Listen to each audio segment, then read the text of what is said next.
doing the right thing, coming to Washington, D.C. to really shine light on what's a very glaring topic, a very important topic in our country, and that's the eroding of voting rights. Since 1965, since the Voting Rights Act was passed in the mid-60s, we have not seen this level of retrogression in the right to people to cast their votes since that time period. And people need to do something about it. And this group is here today exactly doing that. They're doing something about it. They're standing up and they're doing the right thing. Congressman Doggett and I are very happy to host them here at the Triangle today. The first person that you're going to hear from is Chris Turner, who's the chair of the House Democratic Caucus in Austin. He represents Tarrant County, but we're happy to have all of these courageous members here today. They made big sacrifices to be here today. These members all come from a variety of different districts. Some of them come from, in D.C., what we would call frontline districts. And they're making a sacrifice so all Americans, regardless of their race, their income, their party affiliation, will have equal access to the ballot. And that is what this is about. Before I turn it over to Chris, would like for Congressman Doggett to also have a few words, and then the next person you hear from after Lloyd will be Chris. We'll wrap this up at the end, but clearly they brought the Texas heat along with the Texas courage. We're glad all of you are out. We are here to honor them and their courage. Their focus not just on what's happening in Texas, but what is happening right over there in the United States Senate. It is a time for bold action, the same kind of bold action and courage we need in the United States Senate and from this administration that these Texas colleagues of ours are demonstrating by their action. Chris, we're so pleased you're here. Thank you for your leadership. Thank you. Thank you. Thank you.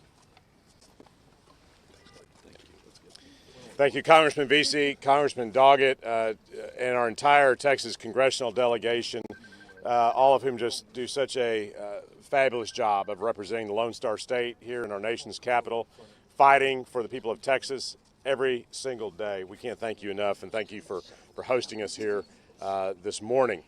My name is Chris Turner. I am the chair of the Texas House Democratic Caucus. I'm a state representative from Grand Prairie, Texas, in the Dallas-Fort Worth region. As you just heard, more than 50 Democratic members of the Texas House have left Texas to stop Republicans from passing the latest iteration of their voter suppression legislation. And you're going to hear primarily from some of my colleagues today because we have so many strong voices in our caucus. We want to give them the opportunity to speak to the public. But just for everyone's awareness, procedurally how this works is there's 150 members of the Texas House. It takes 2/3 of the body present to constitute a quorum, so 100 members. And we vote in Texas, and we register our attendance by use of voting machines on our desks. And minutes ago, at least 57 letters were delivered to the House Journal Clerk directing the House to lock our voting machines and not unlock them until we provide express permission to do so upon our return to the Capitol. So with that, it's my privilege now to introduce a great fighter, a longtime advocate in the fight for voting rights, my good friend, the chairman of the Mexican American Legislative Caucus from Dallas, Texas, Rafael Anchia.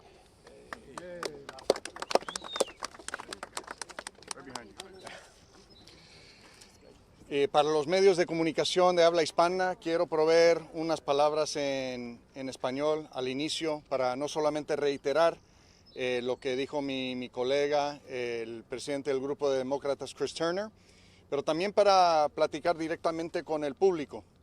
Este grupo de legisladores que representan cada rincón del estado de Texas necesitaban salir desde el principio para proteger el derecho de voto de todos tejanos. No importa si eres hispano, afroamericano, anglosajón, republicano, demócrata, católico o protestante. Nosotros teníamos que salir para proteger el voto. El gobernador Abbott ha intentado desarrollar una agenda anti-inmigrante, anti-hispana, antidemocrático. Y empezó por quitar el dinero para la Cámara de Diputados y el Senado.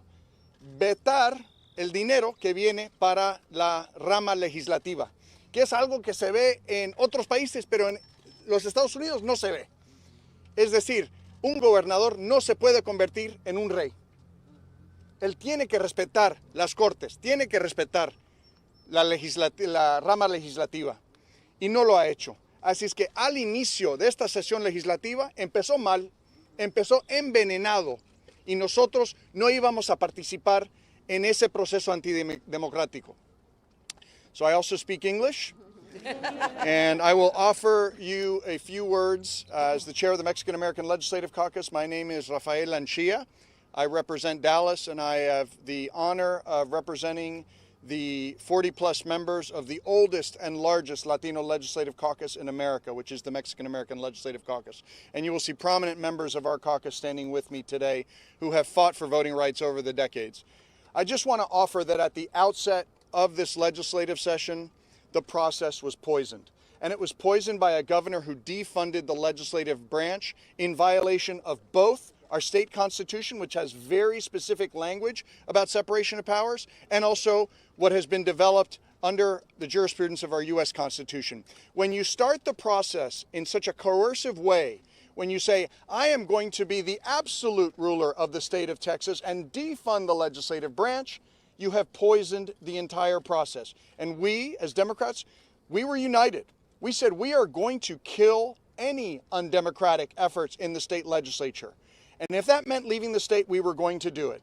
Now, you have probably looked long and hard at the legislation that has been offered just in recent times, legislation that would make it harder for Texans to exercise their freedom of vote and their right to vote. And we're not doing this for Democrats. We're doing this for Republicans. We're doing this for independents. We're doing this for North Texans and South Texans and East and West Texans. We're doing this for Catholics and Protestants. Anybody in the state of Texas who needs to exercise the right to vote should do so freely. And we are not going to buckle to the big lie in the state of Texas. The big lie that has resulted in anti-democratic legislation throughout the United States. We said no when the big lie came to the Capitol in Texas and darkened our door. We said no during the regular session, and we are saying no during the regular session. We are happy to work on bipartisan proposals that expand the right to vote, that make it easier to vote and harder to cheat in the state of Texas. But that is not what we saw even at the outset of this process, when none of the amendments offered by my colleagues were considered in committee. So we said, and we took the very difficult decision. We are not here smiling. We are not spiking the ball. We are not saying that we are happy. In fact, we are sad for democracy in the state of Texas. And we took a solemn oath to protect the Constitution of the United States and to protect the Constitution of the state of Texas. And that is why we stand united before you here today in preserving not only the democracy in Texas, but the democracy of the United States. Thank you for your time. And next, I'd like to, if she has arrived, call up the chair, or the vice chair rather, of the House Democratic Caucus, Tony Rose. And in her absence, I would then like to call Representative Retta Bowers, my colleague from Dallas County. Welcome. Thank you, Chairman Anchia, and thank you for being here today. I used to live here in Washington, and I worked like you for the press, for PBS and WETA, and it is a proud, pleasing moment to be back here with my colleagues as a member of the Texas House. We are here in D.C., our nation's capital, because we want to protect the civil right to vote for millions of Texans. We were quite literally forced to move and leave the state of Texas. We also know that we are living right now on borrowed time in Texas. And we can't stay here indefinitely to run out the clock, to stop Republican anti-voter bills. That's why we need Congress to act now and pass the For the People Act. Texas Democrats will use everything in our power to fight back, but we need Congress to act now. And at this time, I'm going to call up.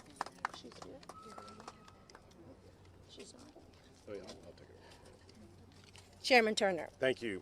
Thank you, Representative Bowers, on behalf of the Texas Legislative Black Caucus and Chairman Anchia, on behalf of the Mexican American Legislative Caucus. Let me now hand it back over to our congressional leaders, Congressman Vesey and Congressman Doggett. She's coming now.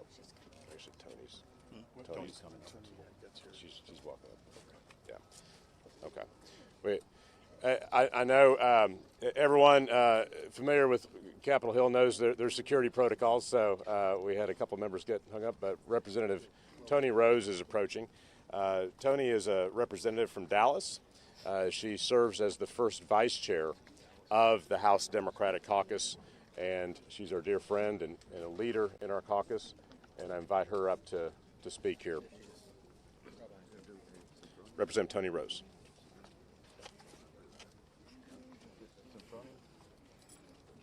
Ooh. Thank you. You know, Republicans have failed Texans.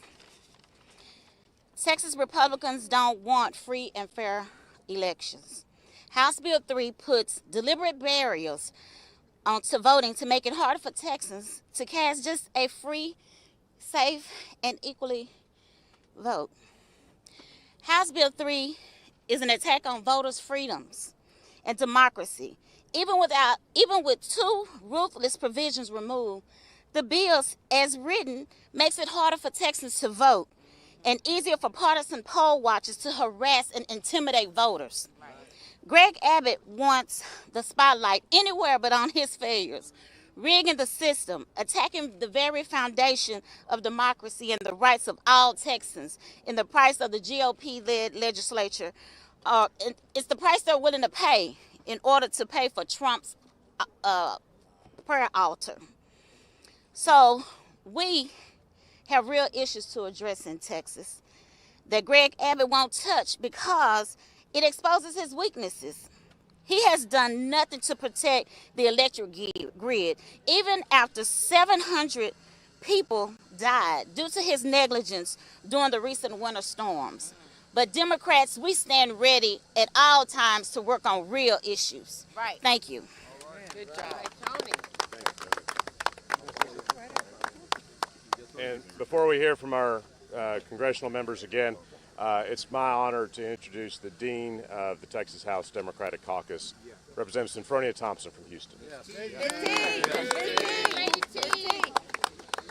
I'm going to tell you why I'm up here. I'm not up here to take a vacation in Washington, D.C. When I look at the African American Museum, I thought about the struggle of my people fought in this country to get the right to vote. That's right. And that right is sacred to my constituent that I represent back in Houston, Texas. Right.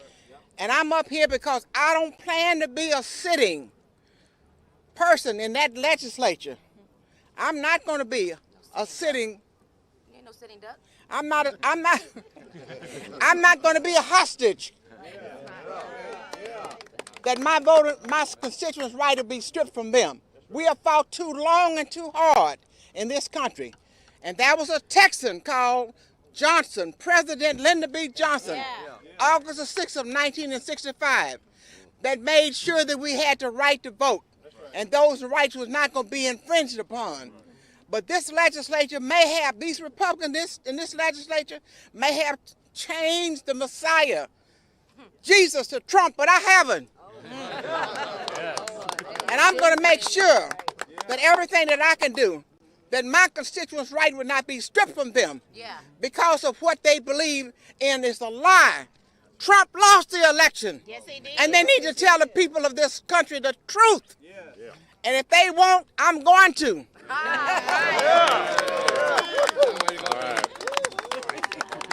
So let me hand it back to our members of Congress with the caveat that's going to be a difficult act to follow, with all due respect to Congressman Vesey and Congressman Doggett.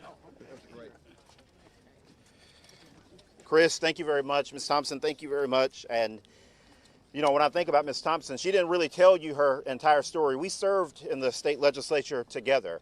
And when she was elected to the state legislature, it was really right after all of the civil rights bills in the 1960s were passed. Shortly thereafter, when state legislators still had to be elected countywide, where we were just getting rid of poll taxes and the barriers that made it harder for people to vote. And it's a shame that today, in 2021, that we are revisiting the past. And that's exactly what we're doing. If they tell you otherwise and they're like, oh, that's nothing, anybody can do that, that's not that big of a deal, it is. And they wouldn't be doing this if they didn't think it would have a negative outcome on particularly brown and black voters in the state of Texas and in the other states that are doing similar style legislation. That's why, as a member of Congress, I founded the Congressional Voting Rights Caucus, because you could see these things for the last 10, 15, 20 years starting to rear its ugly head again. And, you know, with that, I want to be 100% clear. Now, not later, not sometime in the future, now, we need to pass the John Lewis Voting Rights Act. Yes. It needs to be signed into law, and we also need to pass H.R. 1. Our citizens can't wait any longer. And I want to echo what our majority whip here in the U.S. House, Jim Clyburn, talked about when he mentioned a carve-out for H.R. 4, the John Lewis Voting Rights Act. If Mitch McConnell did a carve-out for Amy Coney Barrett, then we ought to do a carve-out for the black and brown people that live in Texas and that live in Georgia, that live in Florida, that live in all these states that are trying to make it harder for our constituents to exercise their right to vote. We need to get this done today. Time is of the essence. We cannot wait. States are going to start to ramp up these efforts. Again, Texas has called Governor Abbott has called the legislature back into session to start working on these things. You're going to see the most racist redistricting that you've seen since the Voting Rights Act outlawed things like at-large districts. And we need something to help protect the brave men and women that you see standing behind me here today that are risking so much for voting rights in this country. And before I turn it over to Congressman Doggett, I just want Greg Abbott and the Republican leaders in Texas, Florida, Georgia, and anywhere else to know that we are not going to stop. We are always going to push back against these sort of bigoted, racist, Jim Crow 2.0 style voting laws whenever you decide to bring them up. Congressman Doggett. Thank you, Mark.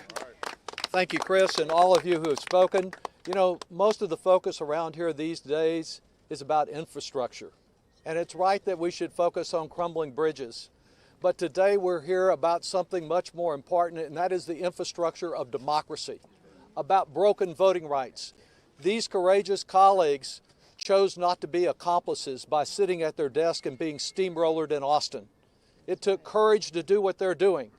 I served also with Dean Sinfronia Thompson at a time I was a killer bee when 12 of us chose to depart and won a victory on an issue involving election integrity. They have a much bigger challenge because unlike the position we were in decades ago, no matter what they do, Greg Abbott and his group of extremists will never change. What can change is right here in this building. And as Dean Thompson mentioned, what we really need today is a Lyndon Johnson moment. We need the power of the presidency, a great outline in an op-ed in yesterday's Post about other things President Biden can do. We need the president and the vice president and every Democrat in this Senate working together to preserve American democracy. There has seldom been more at stake. That's why they're here. We need to see in the administration and in the Senate the same courage that these Texans have demonstrated. That Lyndon Johnson moment. Remember how difficult it was to pass over so much objection of Voting Rights Act in 1965. When we gathered, Chris, there in Austin, Lucy Baines Johnson was one of our most powerful speakers, telling about standing at the desk when President Johnson signed that Voting Rights Act. We want to be standing there when a new Voting Rights Act for this century is there, and the rights that were struggled, that so many lives were taken, so much courage was demonstrated, are preserved once again. I turn it back over to you for the questions, and thank you very much for all that you and all of your colleagues are doing here today. We will overcome. We will overcome. We will overcome someday. Deep in our heart, I do believe we will overcome someday. Thank you, Ms. T. Thank you, members of Congress. We'll take a few questions. You guys, a number of y'all were here a few weeks ago lobbying members of Congress to act on any of these federal voting rights legislation. The bill still didn't pass muster in the Senate. What'll be different this time? Sure. Well, democracy's hard, and we don't expect anything up here to be easy. But look, we had productive meetings a few weeks ago. Those of us who were here, as Trey Martinez-Fisher said last night, we brought some reinforcements this time. And look, after we were here, you saw all 50 Democrats in the U.S. Senate coalesce behind a version of H.R. 1. That was we're not taking credit for that necessarily, but the progress was made. Okay, and we think those discussions we had helped inform that discussion. And so now, as Congressman Doggett just said, we really want to drill down on the importance of the Democratic leader Clyburn's comments about a carve-out on the filibuster with respect to voting rights. I mean, if we can't, if they can, as Congressman Vesey just said, if you can have a carve-out for a right-wing Supreme Court justice, why can't you have a carve-out to protect the very fundamentals of our democracy? Representative Turner.